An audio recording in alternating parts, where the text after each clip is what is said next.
My name is Stacey Harkey. I graduated in December of 2018 and I studied public relations at BYU. So I came out after I graduated, right? And I think a lot of times we hear like things like wickedness never was happiness, and we put apart like our sexuality in this category of wickedness if you're not straight, right? You're like, "Oh, wickedness." And so I was kind of scared that when I came out after graduation, it was like a couple years after graduation, that I was gonna be like, I'm gonna try it out, and I'm about to discover wickedness like I've never discovered it before. Life is gonna get bad. But there's also the scripture that by their fruits you shall know them.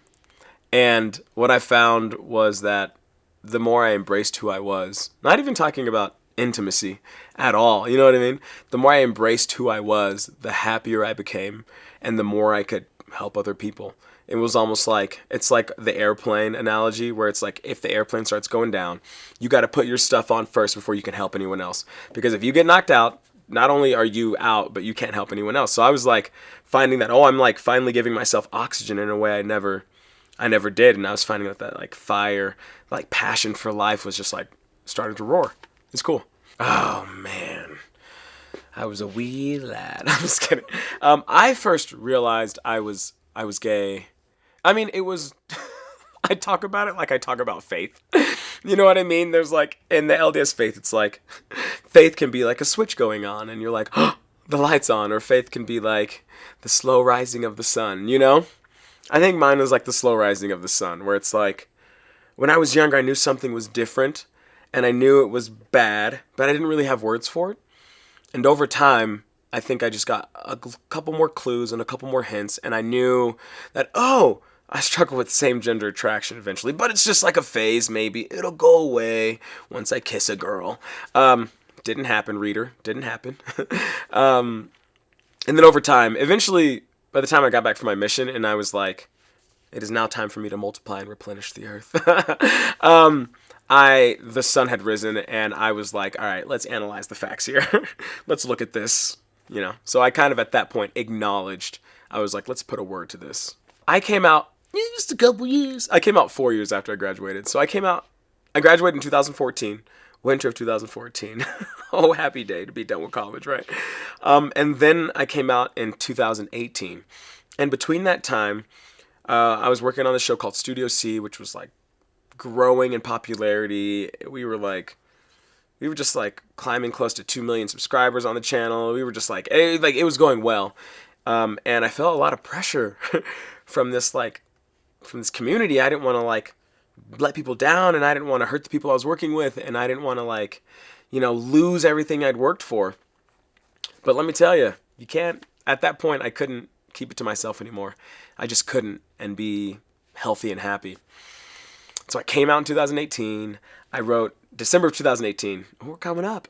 I wrote a Facebook post and an Instagram post. I revised and edited those bad boys for like a month. I remember I wrote it on the toilet. I was like, this is the time to be like Zen mode. Like, that's where you like what's the word? Like meditating pretty much. It's gross. But yeah, I put them out online, and the response wasn't as bad as I thought. I prepped for the worst. I was like, people are going to burn down my house. They're going to like kill the beast or whatever. And there were negative comments, but it wasn't everyone. And I had some great support from people that were LDS and old BYU associates and stuff, and my closest friends and family. It was a pretty positive response. I chose to go to BYU because I grew up in a poor family, and I was going to go into the military. And then BYU came out of nowhere with a great education, and it was affordable, and it was like an answer to my prayers. Ooh! What is a pleasant experience I had at BYU? None. I'm just kidding. I had a really good time at BYU.